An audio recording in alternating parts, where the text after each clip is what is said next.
Bienvenue dans le podcast captivant « Ceci n'est pas du coaching ». Ici votre animateur François Deschamps. On explore ensemble la liaison fascinante entre la science cognitive et le développement professionnel dans le monde des affaires. Avec une approche unique et éclairée, ce podcast vous amène dans un voyage passionnant à la découverte de votre voie unique en affaires.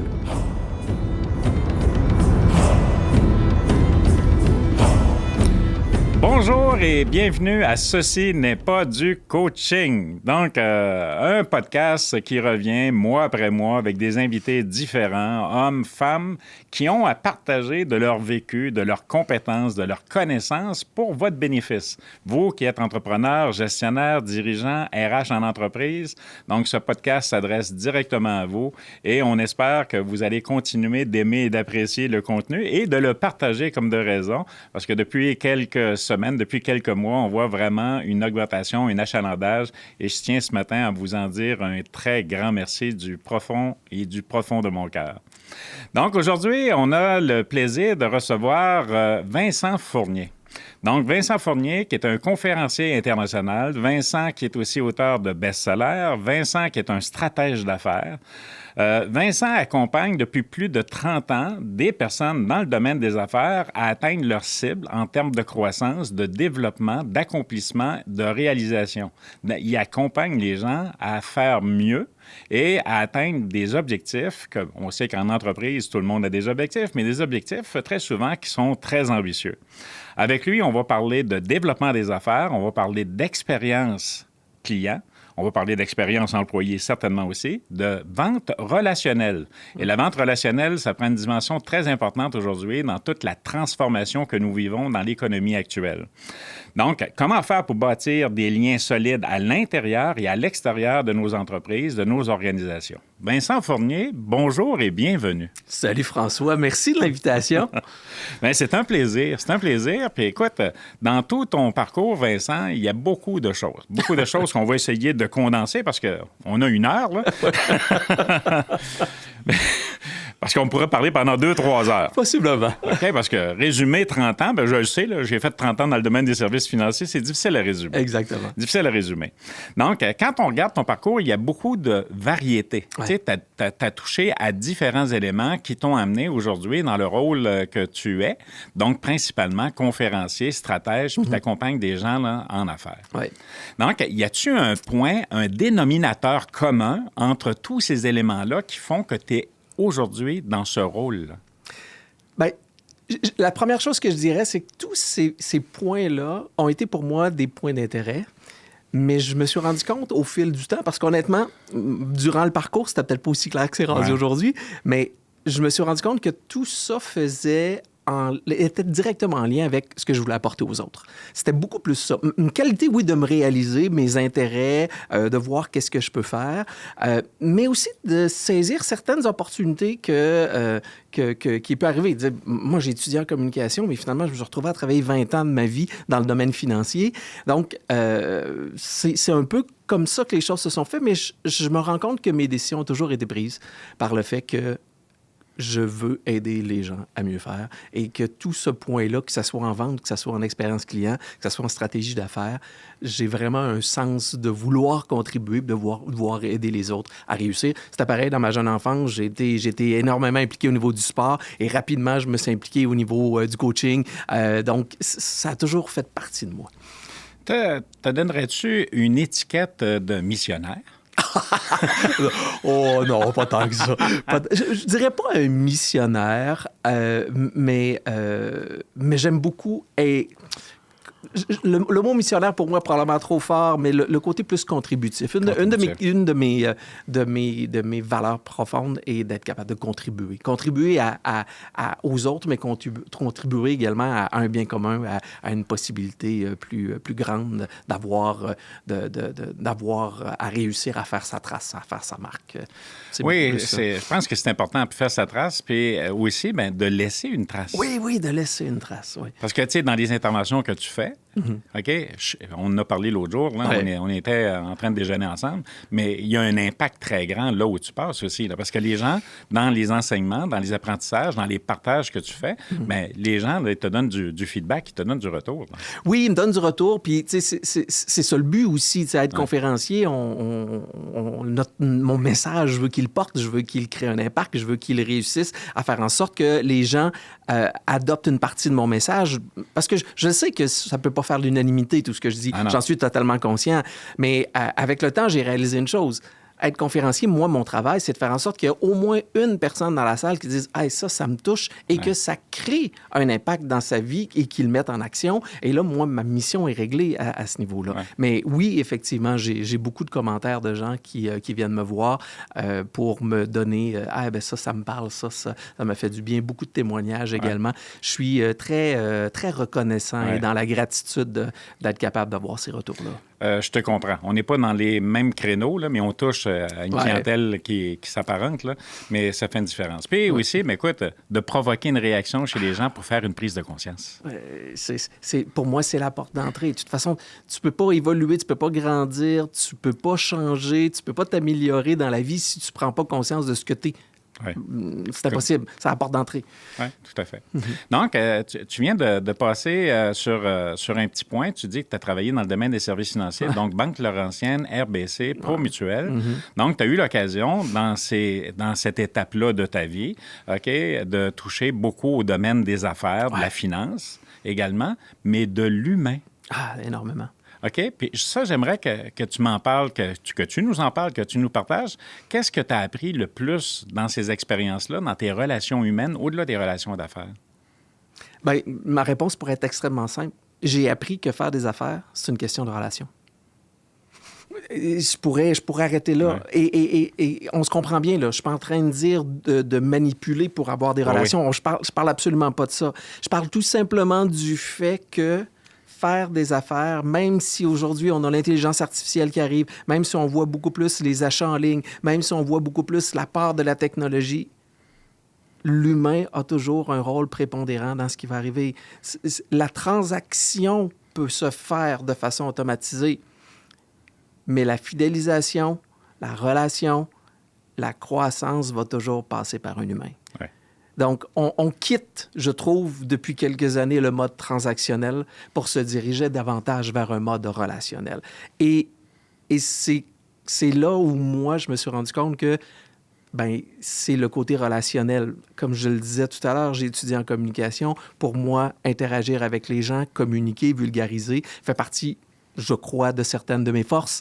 Donc, et c'est là où j'ai été capable de me distinguer, de me démarquer, et que malgré le fait que j'avais peut-être pas les compétences de quelqu'un qui avait une maîtrise en finance, mais j'avais la capacité de parler à des gens, de connecter avec eux parce que je vulgarisais ce dont je parlais et les gens se sentaient en confiance à partir de là. Donc, pour moi, le côté relationnel a toujours été le point d'ancrage de tout ce que j'ai fait. Oui.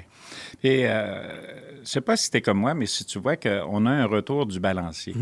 OK? Il y a eu des périodes, puis là, j'ai légèrement plus de cheveux blancs que toi. Oh, mais moi, j'en ai plus, fait que...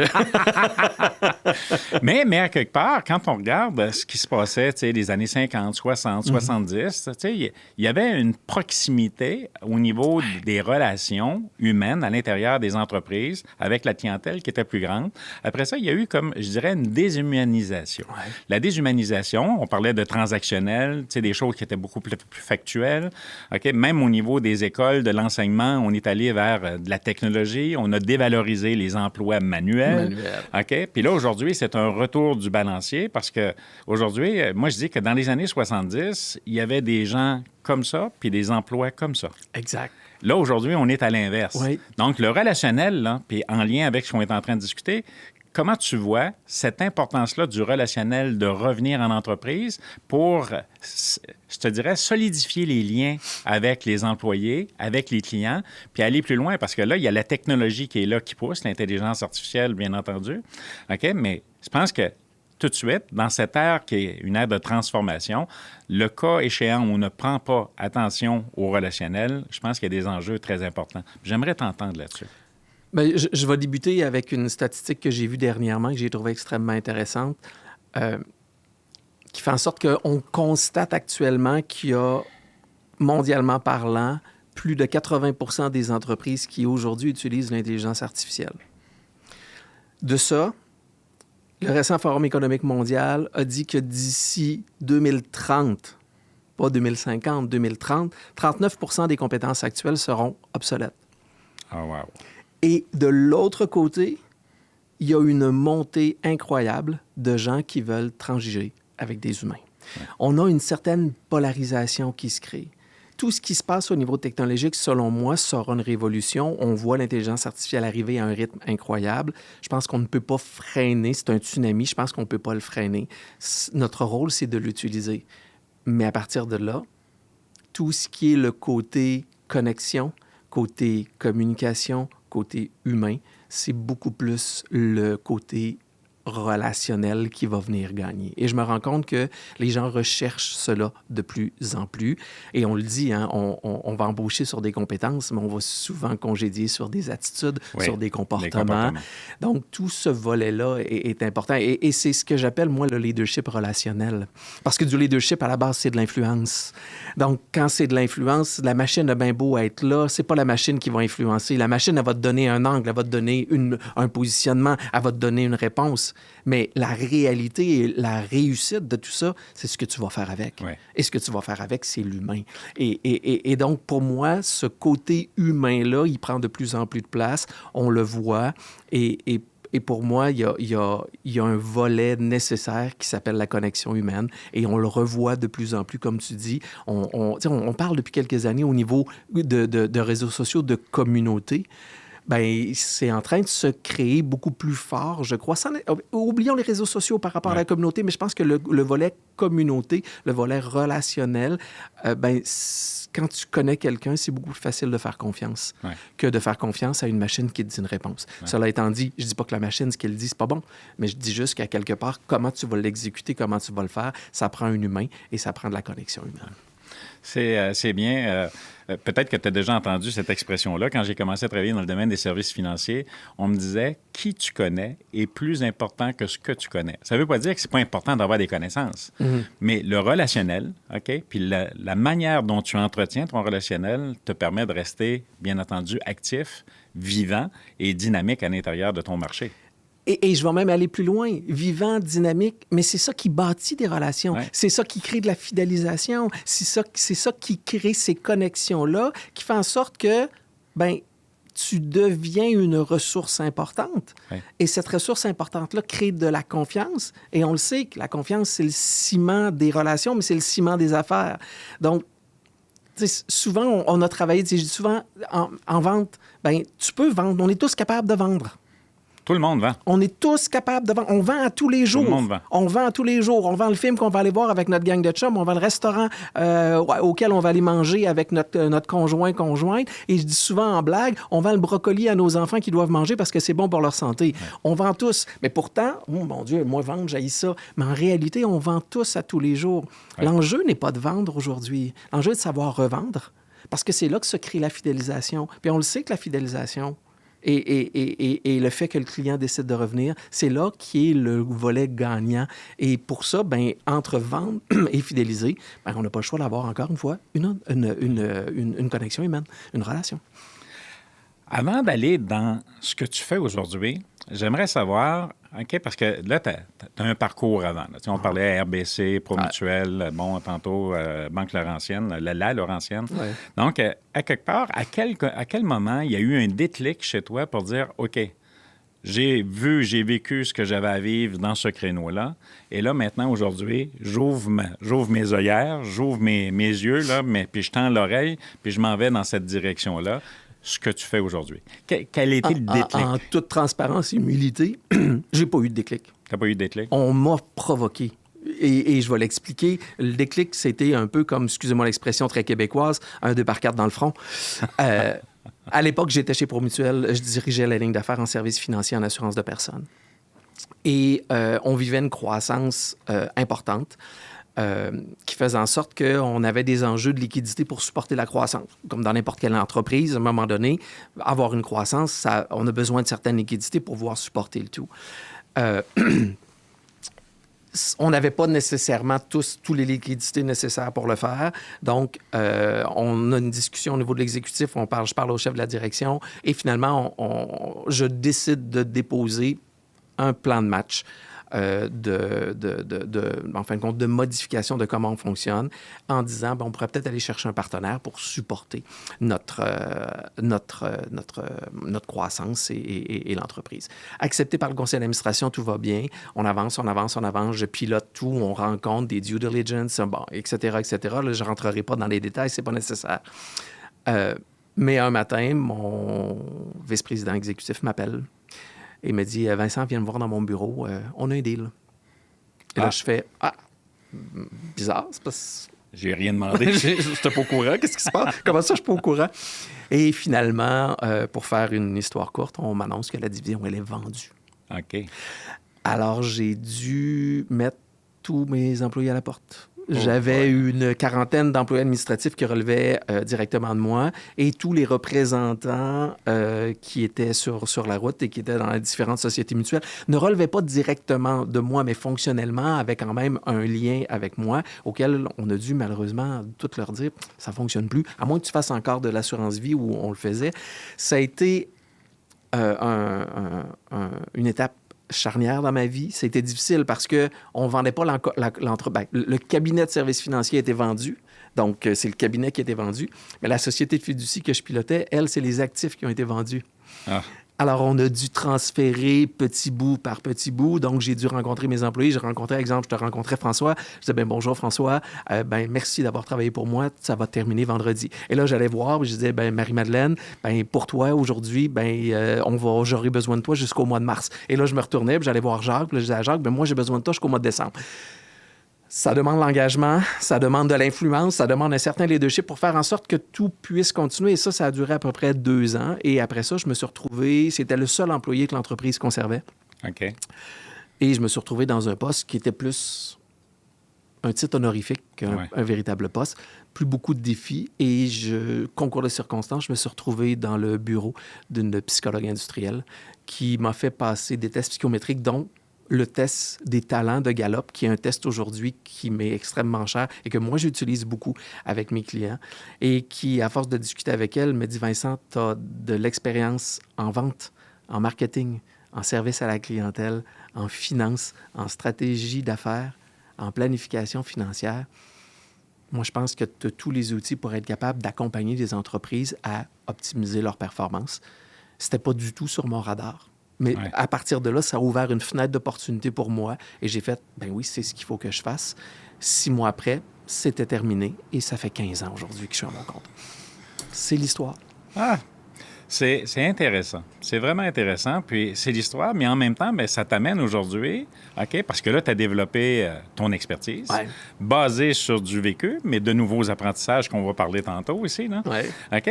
Puis là, tu as créé Fournier Stratégie Conseil. Ouais. OK? Mais pourquoi Fournier Stratégie Conseil? Puis stratégie, cette entreprise-là qui offre des stratégies et des conseils, elle fait quoi au juste? À la base, quand j'ai débuté Fournier Stratégie Conseil, mon approche était beaucoup consultative et formative. C'était les 2 piliers qui, au début, partaient. Mais très rapidement, tu le sais, dans le domaine financier, de grands consommateurs, de conférenciers, un de mes bons amis et je dirais modèle de l'époque était Jasmin Bergeron. Ouais. Jasmin, on a collaboré quand je travaillais à la Laurentienne. On a collaboré, il y avait un projet et le projet était fait avec l'équipe de formation de la Laurentienne pour laquelle je travaillais. Et à un moment donné, j'avais dit à Jasmin, un jour, je vais faire ce que tu fais.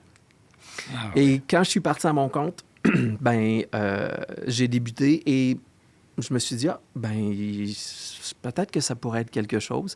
Et est arrivé dans mon parcours un Martin Latulippe, un autre mentor. Et rapidement, je me suis dit, OK, je pense que je suis capable de m'en aller du côté de la conférence. Et c'est là où Fournier Stratégie Conseil a pris un autre sens, c'est-à-dire de travailler beaucoup en conférence, en formation et en approche qui n'était plus de la consultation, mais bien de l'accompagnement.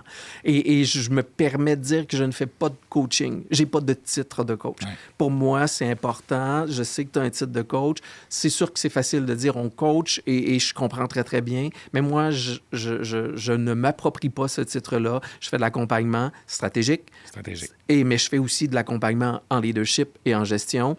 Et c'est comme ça que le rôle a pris. Donc, aujourd'hui, Fournier Stratégie Conseil, c'est deux choses. C'est-à-dire, d'un côté, il y a la conférence et la formation, donc majoritairement de l'approche en entreprise, donc corporatif. Et il y a le volet stratégique et accompagnement, qui est le volet, à ce moment-là, accompagnement d'entrepreneurs, accompagnement de professionnels, particulièrement au niveau vente et développement des affaires, et de l'accompagnement au niveau management, gestion et leadership en entreprise également. OK. Puis, dis-moi, quand tu montes sur scène aujourd'hui, non?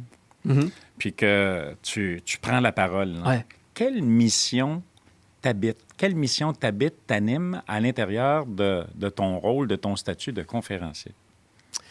Ma mission est toujours la même. Je vais revenir à ce que j'ai dit. Je veux contribuer. Donc, pour moi, quand j'arrive sur scène, mon objectif, c'est que tout le monde... Je dis tout le monde, mais je sais très bien que c'est pas possible, mais que la majorité des gens qui sont dans la salle repartent avec au moins une chose que j'ai dit, qu'ils vont s'approprier et en faire la leur.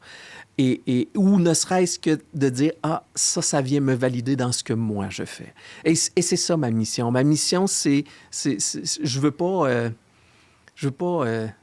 virer le monde en totalité. Ce que je veux, c'est faire un petit pas, aider les gens à avancer et apprendre certaines choses et à être en mesure de l'appliquer dans leur quotidien, qui va faire en sorte qu'on va passer de la connaissance à la compétence puis de la compétence à la maîtrise. Ouais. C'est mon objectif. C'est vraiment mon objectif et ma mission que je me donne à chaque fois. C'est de faire une légère différence dans la vie de chaque personne. Parce qu'on s'entend une conférence, là, j'ai 1 heure et demie, là, je peux pas m'attendre à ce que tous ces gens-là prennent tout ce que je dis et du jour au lendemain le mettre en application. Ça serait absolument pas réaliste. Donc, pour moi, c'est de faire cette différence-là. Et bien, à partir de là, j'ai toutes sortes d'outils qui sont évidemment, oui, mon contenu, oui, la façon dont je l'amène, mais aussi mon humour et mon dynamisme sur scène qui fait en sorte que j'espère toujours que le message passe le mieux possible.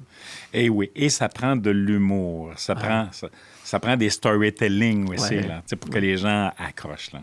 Oui, puis et j'essaie de l'amener le plus possible. Souvent, les gens vont dire « Je ne m'attendais pas à cet humour-là de toi dans mes conférences. » Mais encore une fois, ça dépend des conférences. Il y a des conférences dans lesquelles c'est sûr que ma conférence sur la vente, oui, beaucoup d'humour, mais ma conférence sur le changement, j'essaie d'en rentrer un peu, mais des fois, le sujet est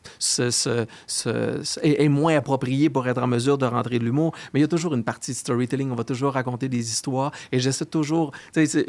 Dans mes témoignages, le mot qui revient le plus souvent, et ça me fait toujours plaisir et en même temps sourire, c'est dynamisme. Et c'est ce qu'on voit. Donc, j'essaie toujours de livrer ce contenu-là avec dynamisme parce que ce qu'on retient d'un conférencier, oui, le contenu, c'est-à-dire le contenu est très important, mais si le contenant dans lequel on partage le message n'est pas extraordinaire, malheureusement, la possibilité de rétention du contenu est diminuée. Oui, est diminuée. Oui, tout à fait. Après 30 ans, là, comment tu fais pour rester motivé? Comment tu fais pour rester énergique comme tu es? OK? Puis qu'est-ce qui t'anime? Quel sentiment, quelle passion t'anime toujours? La passion de... Je suis fatigué avec ce mot-là ce matin, mais c'est aujourd'hui, mais c'est la même chose. C'est la contribution et j'ai envie de transmettre. J'ai envie d'aider les gens à aller plus loin. Puis, évidemment, plus j'avance, plus je bâtis, plus j'apprends des choses, plus je m'adapte à la réalité, plus j'adapte mon contenu parce que, ça reste qu'il y a des choses que je disais il y a 15 ans, il y a 20 ans qui sont encore totalement d'actualité aujourd'hui, mais dans un environnement différent, dans un environnement complètement différent. Et je dis tout le temps, le contexte dans lequel on évolue est souvent beaucoup plus important que comment on évolue parce qu'on ne va pas nécessairement réagir de la même façon dans un contexte différent. C'est le principe de la nature. Je m'amuse tout le temps à dire, de la lavande, d'essayer de planter ça dans de la terre noire, c'est difficile parce que ça va mieux pousser dans du sable, de la lavande. Ouais. C'est un peu le même principe comme nous. Des fois, on va se mettre dans un environnement qui n'est pas favorable à la révélation de notre potentiel. Donc, il y a des choses auxquelles on ajuste. Mais le volet transmission, le volet de, je le disais tout à l'heure, laisser ma trace, laisser une marque, faire une différence, c'est ce qui... Je le répète, c'est ma mission, c'est la raison pour laquelle je suis là. Et c'est toujours ce qui continue de m'animer à tous les jours et dans chacune de mes activités que je vais faire. C'est ton driver principal. Ah, c'est mon driver principal. C'est vraiment mon driver principal. Dis-moi, j'aimerais ça parler d'un livre que tu as écrit, qui est un best-seller. Donc, le livre, c'est « Arrête de vendre, laissez le client vous acheter ». C'est exactement ça. Arrêtez de vendre, laissez vos clients vous acheter. OK. Qu'est-ce qui t'a amené à, choisir ce titre-là, puis le sujet à l'intérieur du livre? Bien, je vais poursuivre l'histoire que je disais tout à l'heure. Quand je suis parti à mon compte, j'ai commencé à travailler en consultation, formation. Rapidement, j'ai pas eu le choix quand j'ai fait ma démarche avec la psychologue industrielle. J'ai dû prendre le temps de non pas juste me poser la question où je veux aller, mais la question d'où je viens. Qu'est-ce que j'ai fait? Et en regardant mon parcours atypique, diversifié, varié, je me suis rendu compte qu'il y avait, comme je disais tout à l'heure, un fil conducteur, un fil d'Ariane qui était ma capacité relationnelle, ma capacité de communication. Et je me suis rendu compte que ce qui m'avait permis de réussir n'était pas juste mes compétences en finance, parce qu'il y en avait de loin des meilleurs que moi, ça, j'en suis encore totalement convaincu. Mais ma capacité à, je le répète, à communiquer, à le vulgariser, à connecter avec les gens pour qu'ils me fassent confiance, a été pour moi mon levier de succès. Et c'est là que ça m'a amené à réaliser que j'ai jamais été un pousseux en vente. J'ai jamais été ça. Et au contraire, ça m'a toujours moi-même dérangé. J'étais beaucoup plus attiré par connecter avec les gens pour mieux les comprendre, pour mieux leur offrir des choses qui conviennent à ce qu'ils veulent. Et c'est là que arrêter de vendre, laisser vos clients vous acheter est arrivé.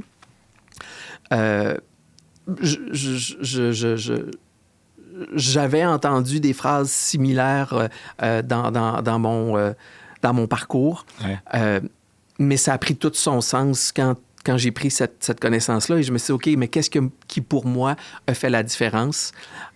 Et j'ai bâti le contenu en conséquence et je me suis toujours dit, moi, ce que je veux faire, c'est faire de la vente éthique. Pourquoi? Parce que, et je le dis souvent, puis je vais vous le dire à vous, je pense que vous êtes d'accord avec moi, il n'y a plus personne qui aime ça se faire vendre, mais tout le monde adore acheter. Oui. Donc, c'est quoi la différence entre vendre et acheter? La ligne, elle est extrêmement mince, mais elle est souvent dans la perception du consommateur et dans l'attitude du vendeur. Ouais. Donc, c'est exactement là où j'ai choisi de faire une différence et que j'ai écrit Arrêtez de vendre, laissez vos clients vous acheter. À la base, j'ai écrit une conférence. Avant d'écrire le livre, c'est ma première conférence. Ça a été ta première conférence. Mais je me suis rendu compte quand j'ai, excusez-moi l'expression, cassé ma conférence, que j'ai décidé j'ai pris un groupe test. On était une dizaine dans les bureaux d'un collègue. J'ai fait et je me suis rendu compte que j'avais beaucoup trop de matériel. Alors, j'ai tassé du matériel. Je suis resté avec une conférence. Mais je me suis dit, mais qu'est-ce que je fais avec ça? Et c'est là que j'ai fait, voyons. Un livre. J'ai un livre. Alors, j'avais ma transcription audio. J'avais l'audio de ma conférence que j'avais fait parce que je voulais me réentendre, voir comment j'ai été. Et à l'époque, j'avais beaucoup de tics communicationnels. Hein. On débute aujourd'hui. Et j'en ai encore, en toute humilité, j'en ai encore. Bref, ce que j'ai fait, c'est que j'ai pris l'audio, je l'ai fait transcrire, j'ai pris mon autre contenu, j'ai tout mis ça ensemble, puis en l'espace de 4 mois, mon livre était écrit. Donc, c'est exactement comme ça que ça s'est passé. Et dans les faits, moi j'ai un autre titre que j'utilise, je ne plagierai pas le tien, mais c'est « Comment transformer un cycle de vente en un cycle d'achat ». OK? Puis tu le dis, la ligne est très mince entre les deux. En 2018, j'étais à Montréal dans une activité marketing. Donc, il y avait des gens de grandes compagnies qui étaient là. Puis il y a une étude qui est sortie, qui avait été faite par l'Association de marketing du Québec, là, la AMQ. Oui. Et dans cette étude-là, on disait que moins de 20% dans un processus de vente, moins de 20 de l'attention du consommateur est orientée sur le prix et le produit, 80 sur l'attitude, la relation que tu fais vivre à ton client. Donc, quand tu mets le focus sur un produit, regarde, achète-le, il est bon, il est bon, il est bon, OK? Puis que tu ne travailles pas sur la relation, le besoin, comprendre le besoin, puis comprendre comment la personne veut se sentir en face de toi, bien, tu es en train de louper. Et ce que je dis souvent, et je le dis en conférence, si vous pensez que vos clients achètent vos produits ou vos services, vous vous trompez. À la limite, vos clients se foutent de vos produits et services. Il n'y a personne dans la vie qui achète des produits et services. C'est pas ça qu'on achète. On achète ce que les produits et services vont nous apporter. Tout à fait. Et c'est là où je dis toujours que c'est la motivation d'achat. C'est pas le besoin. Je dis pas que le besoin n'est pas important, mais le besoin il est rationnel. Ouais. La motivation d'achat est émotive. Et notre transaction d'achat est à 80 émotive. Mais pendant des années, on a appris des techniques de vente qui faisaient appel au côté rationnel. Et ce qui fait en sorte qu'on a essayé de vendre à tout prix des produits à des gens qui n'en avaient pas de besoin. Et qui fait en sorte qu'aujourd'hui, la vente à mauvaise presse. Pourquoi? Parce que tout le monde dit « Ah, moi, j'ai ça me faire vendre, j'ai ça me faire vendre. » Mais pourtant, au premier regard, au premier contact, on est en mesure de savoir si la personne en avant de nous est en train d'essayer de nous vendre quelque chose. Et très souvent, qu'est-ce qui arrive à ce moment-là? On le ressent, on se recule, puis on part. Donc, plus on essaie de vendre aujourd'hui, plus on fait fuir nos clients. Ouais. Alors, on doit changer nos comportements. On doit changer notre façon de faire pour avoir davantage de résultats. Et peu importe le profil de la personne en face de nous, parce qu'il y a des personnes plus rationnelles, plus logiques, bon, etc. Il y a une dernière étude que j'ai lue qui vient des États-Unis qui dit que 98 d'une vente, d'un achat, est sur une base émotionnelle. 98. Bon, mais... Tu me feras suivre ta source. Mais c'est énorme. C'est énorme. C'est énorme. Donc, même la personne qui est la plus rationnelle, elle a des émotions, elle aussi. Mais ces émotions peuvent être dans la rentabilité, dans la croissance de l'achat qu'elle est en train de faire, que ça donne, comme on dit en bon québécois. C'est exactement. Tu sais, moi, je dis souvent la phrase anglophone, et je suis désolé, « What's in it for me? » Qu'est-ce qu'il y a là-dedans qui me convient? Tu sais, comme je dis, on achète... Les personnes qui achètent un verre, le verre... on achète un récipient dans lequel on peut mettre un liquide qu'on peut boire. Parce que sinon, c'est niaiseux. Mais quand on pense de cette façon-là, on approche nos clients complètement différemment. Une approche qui est complètement différente. Ouais. Je reviens à ton livre. Oui. OK? Quand on est auteur d'un best-seller, OK? D'après toi, qu'est-ce qui a motivé la personne à acheter ton livre? C'est une excellente question. Il faudrait peut-être leur demander au lecteur. Mais tu as sûrement eu du feedback là-dessus. J'ai eu du feedback. La majorité des phrases que j'ai, c'est « J'adore ta façon de voir la vente. Je me reconnais beaucoup dans ta façon d'être. Et enfin, quelqu'un qui respecte le client. » Donc, c'est beaucoup les phrases que j'entends. Je pense que, je le répète, il n'y a plus personne qui aime ça se faire vendre. Ouais. Donc, quand on arrive avec une approche très rigide, très mettre de la pression, les gens ont tellement vécu ce sentiment négatif-là d'essayer de se faire vendre qu'ils ne veulent pas le reproduire pour d'autres gens. Et il y a beaucoup de gens qui me disent « Moi, Vincent, la vente, j'haïs ça. » Oui, mais c'est pas la vente que tu haïs, c'est la pression. Parce que la vente, comme je disais tout à l'heure, on vend tous les jours. On vend tous à tous les jours. Donc, c'est la pression. C'est quand on entre dans un environnement dit commercial qui vient créer un peu ce volet-là. Donc, et quand moi, je suis arrivé dans une approche, je le répète, dans une approche de vente plus éthique, plus attractive, plus magnétique, les gens ont fait « Oh, ça me parle, ça me rejoint. » Et ce livre-là, la première version a été écrite en 2013. Et on est en 2026 et ce livre-là se vend toujours. Et les commentaires que j'ai, c'est que les gens me disent il est toujours d'actualité et même encore plus aujourd'hui parce que, comme on disait, on a un certain virage, on a une certaine transformation dans laquelle on est. Et ben, j'ai la prétention de croire que ça connecte encore avec les gens en fonction de l'environnement dans lequel on est aujourd'hui. Ta prétention doit être juste parce que les gens continuent de l'acheter. Puis tu le vends pas. Exactement. tu le pousses pas. Non, je le pousse absolument pas. Mais qu'est-ce que ça fait aussi comme auteur d'avoir un livre, OK, qui s'est vendu à autant de copies? Donc, d'avoir un livre là, qui est encore attractif. Je vais être très transparent. je m'attendais jamais d'écrire un livre dans ma vie. Ah. Oui, j'en ai déjà rêvé, mais absolument pas un livre d'affaires. C'était pas ça, mais il y avait quelque chose en moi qui disait, j'aimerais ça, je reviens encore à laisser ma trace. Ouais. Et quand j'ai eu mon livre, la première boîte que j'ai reçue de ce livre-là chez moi et que je l'ai eu dans mes mains, en toute humilité, j'ai pleuré. Ah oui. J'ai pleuré parce que je me suis dit, oh, je m'attendais pas. C'était pour moi une grande réalisation. Quand j'ai vu le succès, parce qu'on s'entend qu'on n'écrit pas un livre pour faire de l'argent, d'accord? Ouais. Les auteurs, là, pour ceux qui ne le savent pas, les auteurs, on a juste 10 du prix que vous payez. Donc, Ouais, c'est minime. c'est minime. C'est une carte de visite. Pour moi, c'était une carte de visite, une carte de crédibilité, une carte de notoriété. C'était la raison pour laquelle je faisais ça. Mais quand j'ai vu les ventes, quand j'ai vu comment ça se déroulait, et qu'on en est venu à la fin, parce que je pense que si ma mémoire est bonne, on avait imprimé 2500 copies à l'époque. Mon éditeur de l'époque, qui était Québec Livre, avait été englouti par les Éditions de l'Homme, dans lequel mon livre ne cadrait absolument plus dans leur mission à eux. Et c'est là où j'ai dit, non, je peux pas... Je suis trop près d'avoir mon niveau de best-seller et je voyais que la demande était encore là. Alors, c'est là que j'ai décidé de refaire une nouvelle édition, de le mettre à jour, d'ajouter certaines choses à l'intérieur pour le rendre plus... d'actualiser, effectivement. Et j'ai non négocié, mais magasiné un nouvel éditeur. Et finalement, j'ai eu la confiance de Béliveau Éditeur qui a accepté de rééditer mon livre. Et rapidement après, j'ai eu mon best-seller en 2018. Ouais. Et le jour où j'ai réalisé que j'avais mon best-seller et que j'ai reçu mon nouveau livre avec le petit tag dessus, best-seller, les émotions ont encore monté. Ah oui. Les émotions ont encore monté.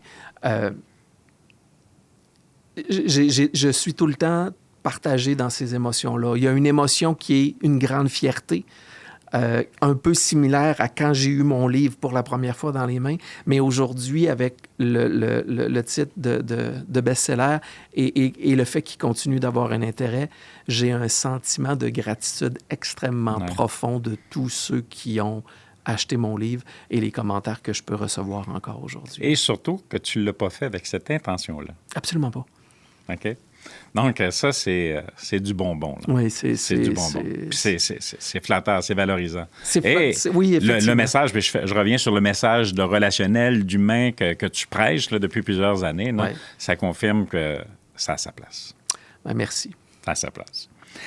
J'aimerais maintenant, tu as un autre livre, Propulser vos affaires autour de 5 piliers. Oui.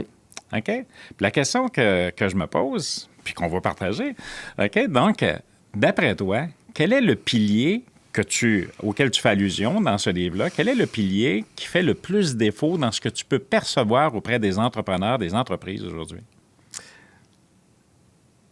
Ça me fait toujours sourire parce que, premièrement, juste rapidement, les 5 piliers que j'appelle, gestion, client, attraction, opération, administration. Okay. D'accord? Pour moi, ça, c'est les 5 piliers. C'est-à-dire, gestion, c'est la fondation. Mission, vision, valeur. Qui t'es qui? C'est quoi tes forces? Client, à qui tu parles? Attraction, comment tu lui parles? Comment tu l'attires? Opération, comment tu lui vends? Comment tu lui fais vivre une expérience? Et surtout, c'est quoi ton offre de service pour répondre à ce client-là? Et administration, comment tu attaches le tout pour que ça se réalise? Donc, avec un plan d'action. C'est aussi simple que ça. D'accord? C'est ça, les 5 piliers. Mais je me rends compte d'une chose. Les gens ne savent pas à qui ils parlent. Le pilier client, pour moi, est souvent celui qui est le plus négligé. Et pourtant, ça fait combien d'années qu'on entend parler de personas? Moi, j'appelle ça des archétypes. Quand j'ai écrit mon livre « Arrêtez de vendre », j'ai appelé ça des archétypes. Pourquoi? Pour le modéliser. Mais malheureusement, je trouve que souvent, on fonctionne à l'envers. C'est-à-dire, on a une idée, on a un projet, on a des produits, on bâtit tout. Puis après ça, on dit « OK, il faut que j'aille la vendre ». Mais tu n'es même pas encore au courant si le client en a véritablement besoin, comment le client veut l'acheter. Et ça n'enlève rien à la qualité du produit ou du service que tu peux avoir. Mais on en connaît tous des produits et services de grande qualité qui n'existent plus aujourd'hui. Bien, Et c'est souvent ça. La première question que je pose quand je rencontre quelqu'un, c'est OK, c'est qui ta clientèle cible? Et la réponse que j'ai souvent, c'est moi, ça s'adresse à monsieur, madame, tout le monde. Monsieur, madame, tout le monde, il n'existe pas. Et si tu essaies de parler à tout le monde, tu parles à personne. Tu dilues ta capacité. Tu dilues ta capacité. Donc, à qui tu veux parler? Et la première chose, c'est quoi le problème que tu règles ou c'est quoi le levier que tu veux permettre aux clients de réaliser? Parce que quand je dis arrêtez de vendre, laissez vos clients vous acheter, je dis souvent que vendre, c'est une transformation. C'est prendre un client d'un problème et lui donner une solution. C'est prendre un client dans un rêve ou dans une ambition puis lui donner un levier de réalisation. C'est une transformation, c'est tout. Mais pour ça, il faut que tu saches à qui tu parles. Oui. Tu parles pas, et je le dis souvent en blague, et je suis pas dans le jugement, tu parles pas à un prêtre de la même façon que tu parles à un président de compagnie, tu parles pas à un gars de la construction de la même façon que tu parles à un avocat. Non. Et c'est pas, je le répète, c'est pas du jugement. C'est juste que ces gens-là n'ont pas les mêmes enjeux, n'ont pas les mêmes défis, n'ont pas les mêmes préoccupations, n'ont pas les mêmes besoins. Les mêmes formations. Et donc, il suffit juste de positionner les choses. Puis là, je prends des termes, mais tu sais, des fois, ça peut être juste comportemental, la capacité de bien cerner à qui tu parles. Mais je trouve que des fois, on bâtit un produit sans se poser la question, qu'est-ce que le client va en faire? Ouais.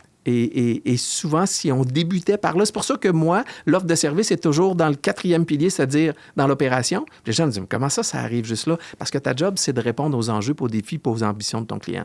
Donc, si tu fais ton offre de service avant, tu vas essayer de vendre à tout prix quelque chose que tu ne sais même pas s'il a besoin. Oui, tout à fait. Tout à fait. Je reviens aux conférenciers. Oui. Donc, tu sais, monter sur scène, là, ça demande du doigté, ça demande de l'expérience, ça demande du vécu, ça demande du contenu. Puis là, maintenant, écoute, tu as un titre CSP. Donc, en français, on va dire conférencier professionnel certifié. Ouais. Mais ça signifie quoi? T'sais, parce que là, il y a des gens qui écoutent ça, mais CSP, c'est quoi ça? Puis qu'est-ce que ça te permet de faire? Puis comment ça te permet de te distinguer aussi, ce titre-là? C'est un titre... Bon, il faut juste comprendre qu'il y a une association de conférenciers professionnels au Canada. C'est une association auquel tu peux devenir membre.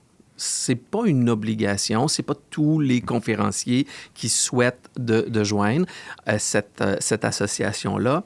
Et cette association-là est pilotée par une fédération internationale qui s'appelle la GSF, la Global Speaker Federation. Okay.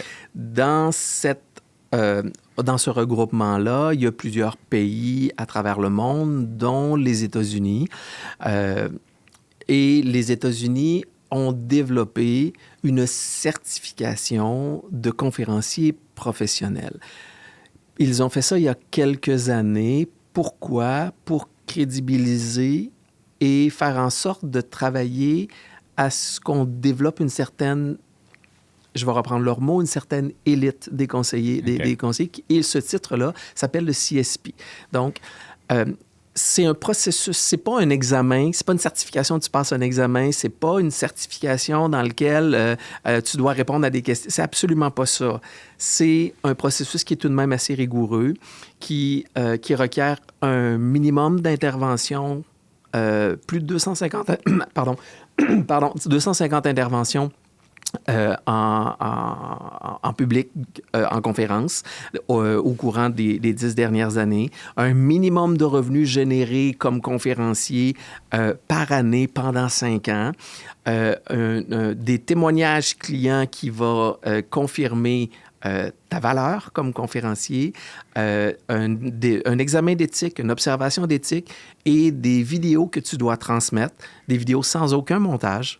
Okay. Pris de toi sur scène, et ensuite tu es évalué par d'autres CSP qui ont le même titre, et tu es évalué en fonction d'une grille qui est assez rigoureuse pour voir, est-ce que vraiment tu fais partie de ces conférenciers-là qui peuvent se distinguer, et ensuite c'est remis au comité final qui, eux, décident si oui ou non, ils mettent un sceau d'approbation. C'est un processus rigoureux. Là. C'est un processus rigoureux qui peut prendre des mois, voire des années. Il y a des conférenciers pour qui le parcours se poursuit sur 2-3 ans parce que si tu n'as pas le sceau d'approbation, ils te disent ce sur quoi tu dois travailler. j'ai eu le privilège, et j'en suis très reconnaissant, de passer au premier tour de qualification pour moi. Moi, j'ai fait ma demande et au bout de 6 mois, j'ai déposé le tout et j'ai eu immédiatement ma certification. Qu'est-ce que ça apporte? Et actuellement, à travers le monde, il y a environ 8 des conférenciers mondiaux qui détiennent ce titre-là. Au Québec, je suis le 8e à posséder le titre actuellement. On est tout près, un petit peu plus de 60 au Canada à détenir ce titre-là. Il y a quand même beaucoup de gens dans le domaine, là. Il y a beaucoup de gens dans le domaine. On parle qu'il y a environ, si ma mémoire est bonne, je n'ai pas les chiffres exacts, mais je pense qu'on est plus de 50 à 60 000 conférenciers à travers le monde. Au Canada, dans l'association, on est plus de 350. Et comme je disais tout à l'heure, il y a des gens conférenciers qui ne font pas partie de l'association. Ouais. Donc, on peut dire qu'à travers le Canada, il y a tout près d'1 millier de conférenciers. Donc, on est 60 à détenir ce titre-là au Canada. Donc, c'est ce que ça fait. Donc, et qu'est-ce que ça peut apporter? Ben, pour moi, à la base, je ne l'ai pas fait pour me présenter en disant, me bomber le torse en disant, j'ai ce titre-là.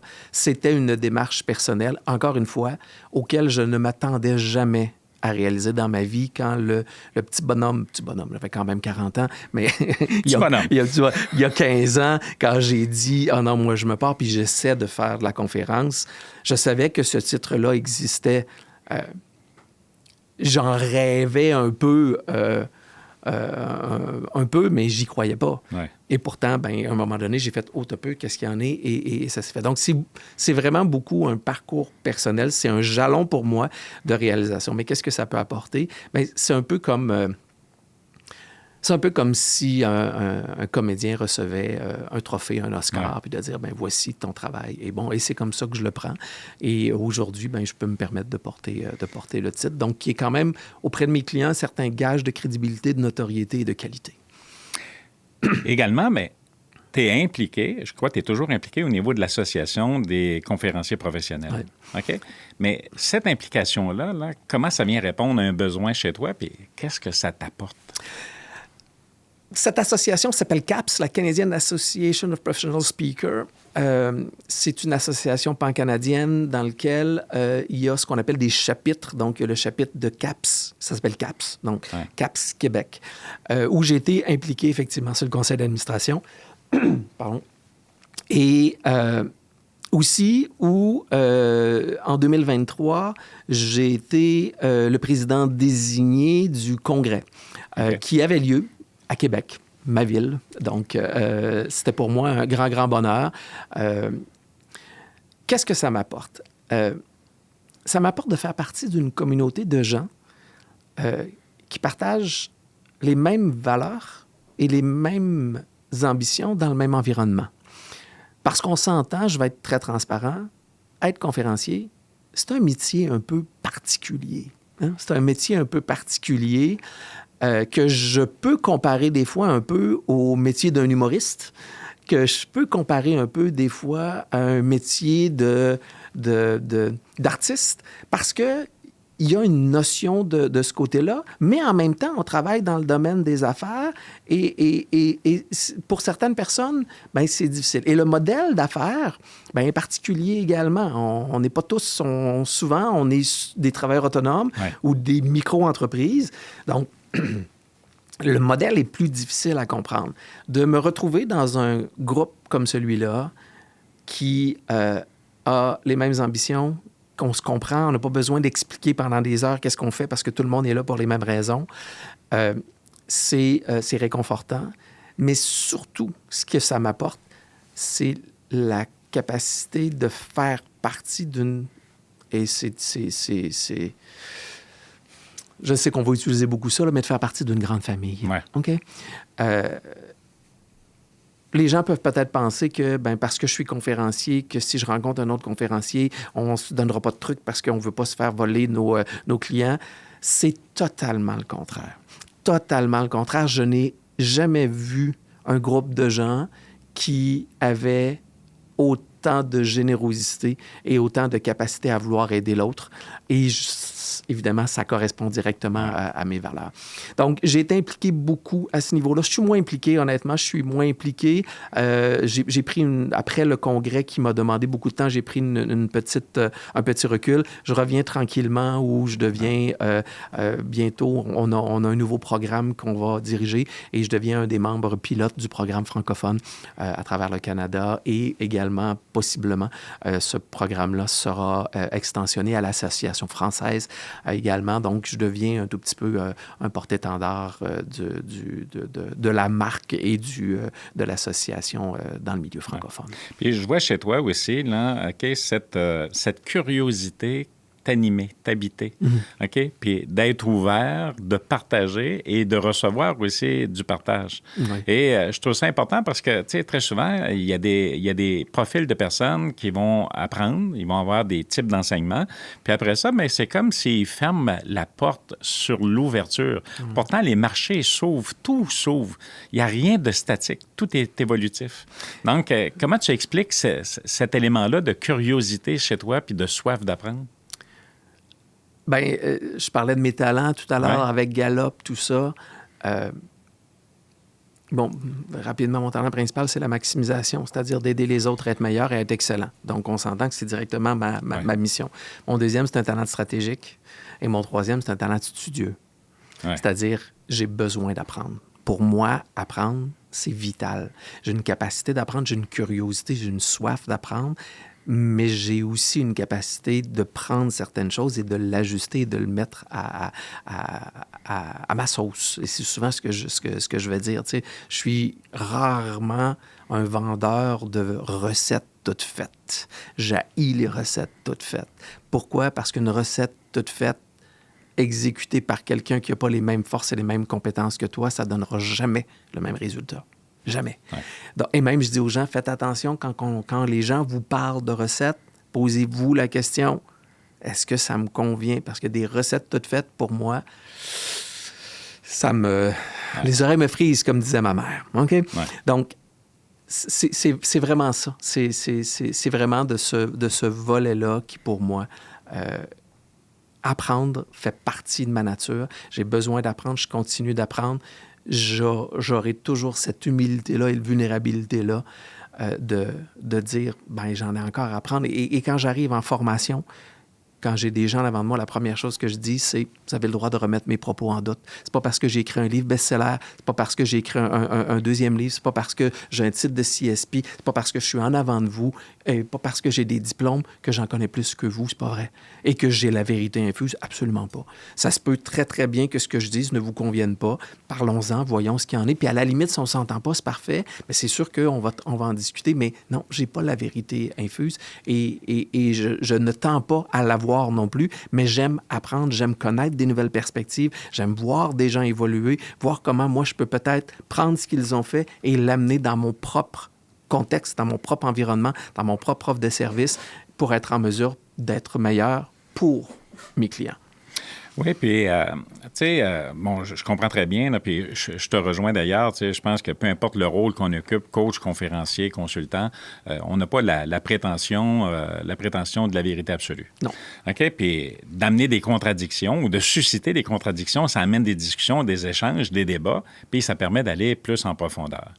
Donc, maintenant, mais toi, là, qu'est-ce qui pique le plus ta curiosité, là? Qu'est-ce qui t'anime, qui te pique, puis qui t'amène à aller plus loin? C'est une très bonne question.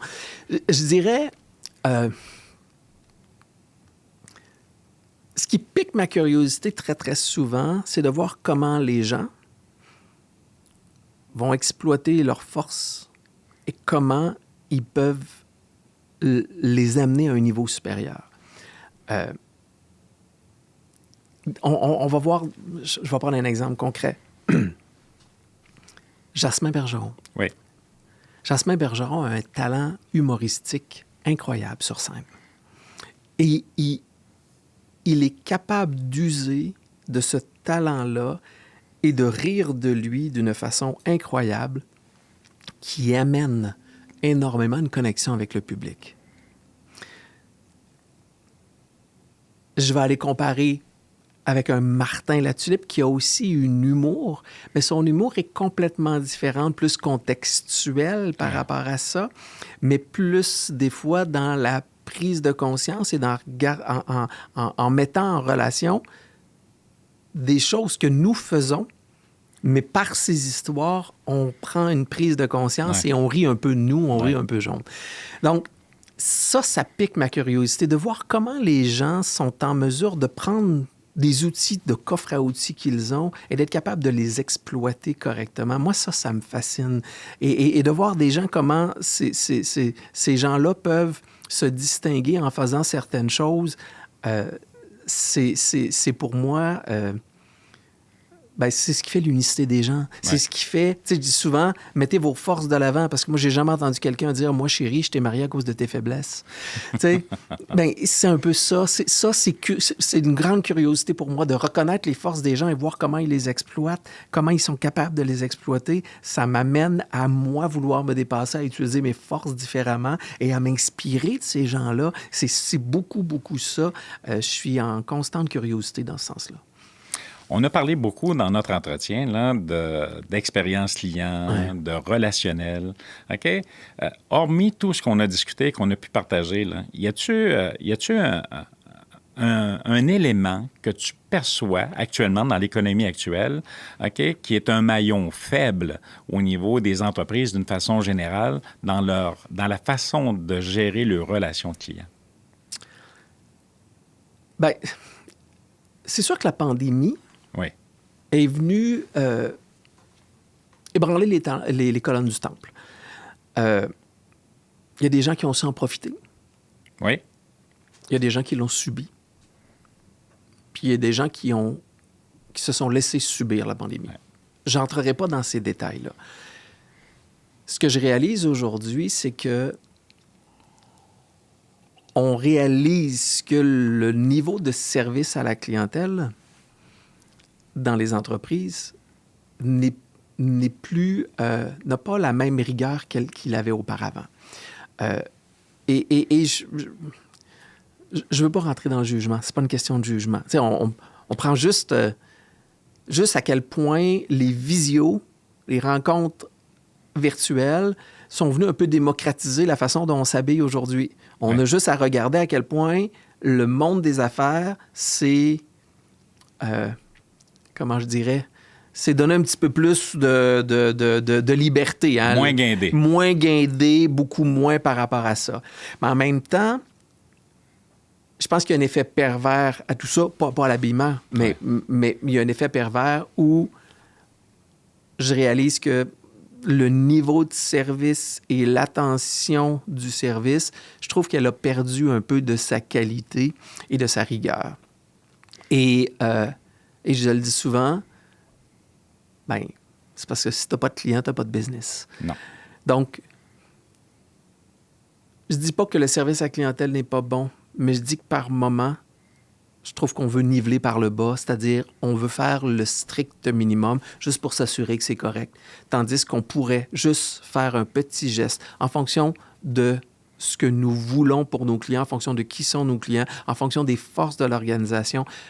Pas de grandes choses qui vont coûter des millions, absolument pas. Mais des fois, juste des petits gestes, des petites interactions, des façons de prendre conscience de comment le client... C'est quoi le parcours du client quand il vient nous voir? Et des fois, encore une fois, on pense à comment nous, on va délivrer au client, mais on pense pas à comment le client vient à nous. Ouais. Et c'est là où je trouve qu'il y a un manque. On ne tourne pas nos lunettes du côté de notre client. On ne prend pas le temps de se poser la question, qu'est-ce que notre client vient chercher chez nous? On pense beaucoup à ce qu'on veut lui offrir. Ouais. Mais est-ce que c'est véritablement ce qu'il veut? Je trouve qu'il y a un léger écart à ce niveau-là et si ça nous permettait un peu de retourner notre regard sur les besoins de notre client, mieux comprendre notre client, mieux saisir les motivations de notre client, on pourrait juste ajuster certains petits points qui pourraient faire une immense différence dans nos résultats. Johnny Depp, Jack Sparrow dans Le Pirate des Caraïbes, avait une citation que je répète à toutes les semaines. Le problème n'est pas le problème, c'est ton attitude face au problème, c'est la façon dont tu regardes le problème. Donc, structure qui est impactée par des méthodes, par des principes, par des apprentissages que tu ne revois pas, OK, vont t'amener dans des situations problématiques, mais à quelque part, le problème, c'est peut-être toi qui le génère. Ouais, effectivement. Et c'est là où moi je dis souvent, c'est important d'avoir des processus, c'est important d'avoir des systèmes. Mais si les systèmes sont restrictifs, comment tes clients et comment tes employés peuvent donner une attitude positive, faire en sorte que les gens vont se positionner. Je dis pas que c'est pas important, au contraire, mais encore une fois, comment tu vas te comporter, qu'est-ce que tu vas faire avec, a bien plus d'importance que ce que véritablement tu fais. Et souvent, j'amène beaucoup la notion de vulnérabilité puis d'humilité. De dire au client, j'ai pas la réponse, est beaucoup plus, mais je vais la trouver puis je vais vous revenir, est beaucoup plus puissant que de dire au client, ben c'est ça qu'il faudrait qu'il arrive, puis qu'en bout de ligne, tu n'es même pas certain, puis que le client dit, oh, mais c'est parce que l'autre me dit l'autre chose. Et là, à ce moment-là, ça crée de la confusion. Des fois, le comportement humain a plus de puissance par moment, positive et négative, qu'on peut le croire.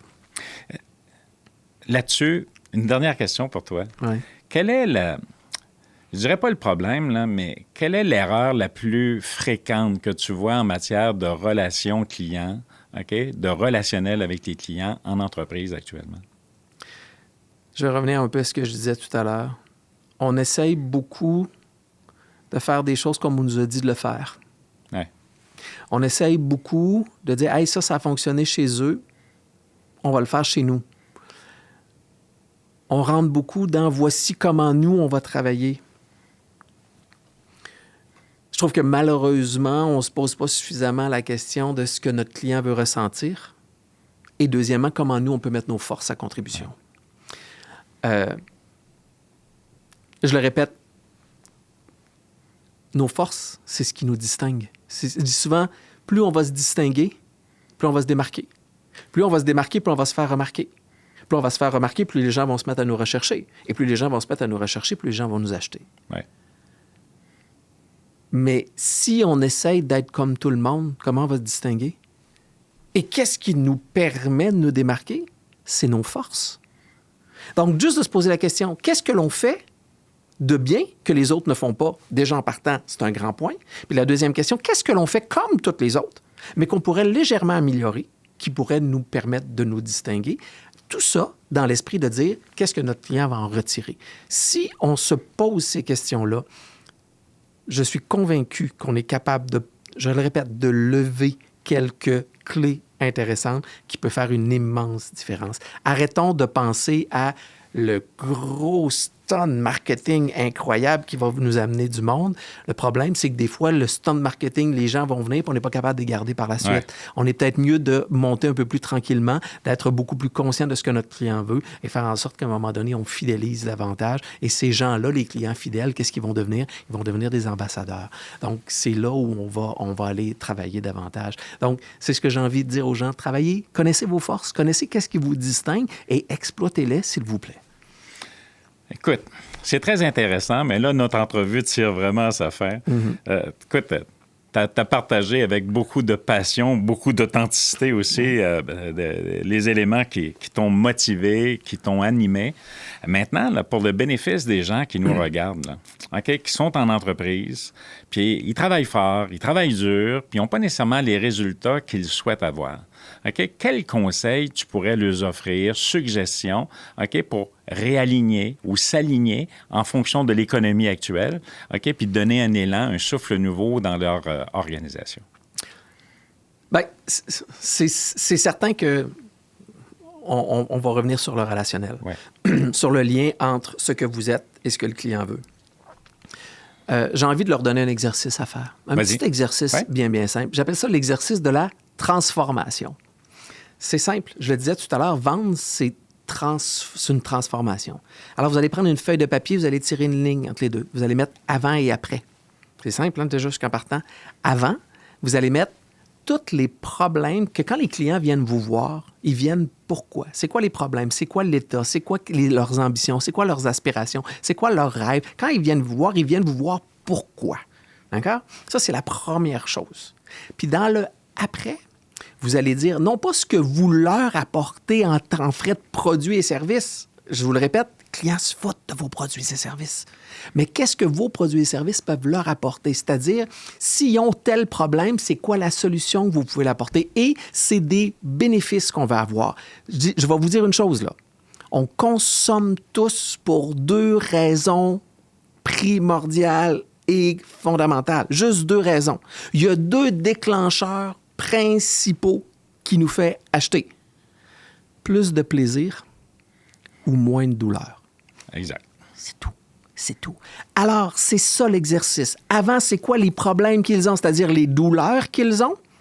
D'accord? Et c'est quoi leurs ambitions? C'est quoi les gains qu'ils recherchent? Et de l'autre côté, vous allez écrire c'est quoi les douleurs que vous leur enlevez, c'est quoi les gains que vous leur faites faire, de l'efficacité, de la productivité, du plaisir, du bonheur. C'est l'émotion que vous devez savoir. Juste ça, cet exercice-là, qui peut être bonifié continuellement. Prenez-le, laissez-le sur votre bureau. C'est votre outil de vente, c'est vos outils de marketing, c'est vos outils de communication, c'est votre capacité à entrer en communication avec les gens. Les gens, ils vont se reconnaître quand vous dites « Ah, bien, avez-vous tel problème? » Parce qu'à quelque part, vous savez les problèmes pour lesquels vous vous adressez. En le sachant, les gens vont se sentir tout de suite connectés et vont se mettre en position d'ouverture. Et votre rôle, c'est de dire « Bien, vous avez un problème, voici une solution. » Vous avez un défi, vous avez un enjeu, voici une piste de solution, vous avez un rêve, une ambition, une aspiration, voici un levier pour y arriver. Et juste à faire ça, ça peut transformer complètement. Très pertinent. Puis vraiment d'être dans l'esprit du client. Okay? Une communion, là, ensemble. C'est hyper important. Arrêtons de se mettre dans la tête qu'il faut qu'on vende à tout prix. Mettons-nous dans la tête qu'est-ce qu'il faut qu'on fasse pour que le client nous achète. Et les choses les plus simples sont souvent les meilleures. Exactement. Dis-moi, avant de se quitter, oui. Je vais te demander un cadeau pour nos auditeurs. Oh. Cadeau, j'aime bien que les gens laissent, par exemple, une citation, une expression qui t'habite, qui t'anime et qui pourrait servir peut-être de flambeau ou de lumière aux gens qui nous écoutent. Donc, qu'est-ce que tu aurais à lui dire? Qu'est-ce que tu aurais à lui partager? J'en ai 2 qui montent. Vas-y. OK? J'en ai 2. Une que je vous ai déjà dit puis que j'ai envie de redire parce que pour moi, elle est hyper importante. Il n'y a plus personne qui aime se faire vendre, mais tout le monde adore acheter. Exact. Ça, pour moi, en se mettant ça dans la tête, ça peut vous permettre de changer un peu votre regard sur ce que vous faites.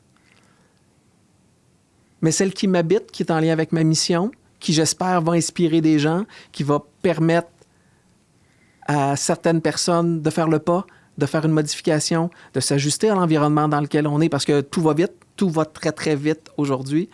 Ben, moi, j'ai juste envie de dire, mieux vaut vivre ses rêves que de rêver sa vie. Oui, c'est très bon, très pertinent. Écoute, avant de se quitter, Vincent, là, il y a des gens qui nous regardent, qui nous écoutent, puis qui sont peut-être assis sur le bout de leur fauteuil ou encore le téléphone dans les mains. Là.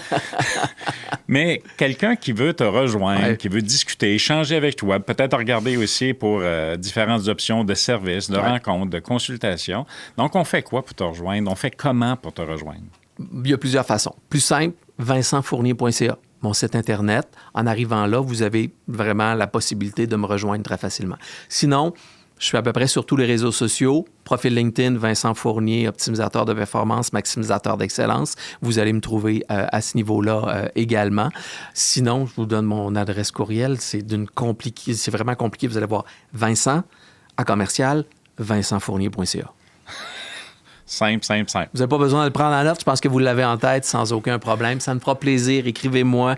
On prendra le temps de discuter ensemble si vous avez des besoins, des questions ou quoi que ce soit. Mais sinon, je pense que la meilleure façon, de me rejoindre sur les réseaux sociaux. Je partage du contenu à tous les jours. Vincent Fournier, dans toute son authenticité, Vincent Fournier, dans toute sa vulnérabilité, merci beaucoup pour cet entretien très enrichissant. Et on se dit à la prochaine. Avec grand plaisir. Merci à toi, François. Ça fait un grand plaisir. Merci. Merci. Et merci à vous, très chers auditeurs, auditrices. Donc, je vous invite à continuer à nous suivre, à partager, bien entendu, le contenu. Et à très bientôt pour un autre podcast de Ceci n'est pas du coaching. À très bientôt.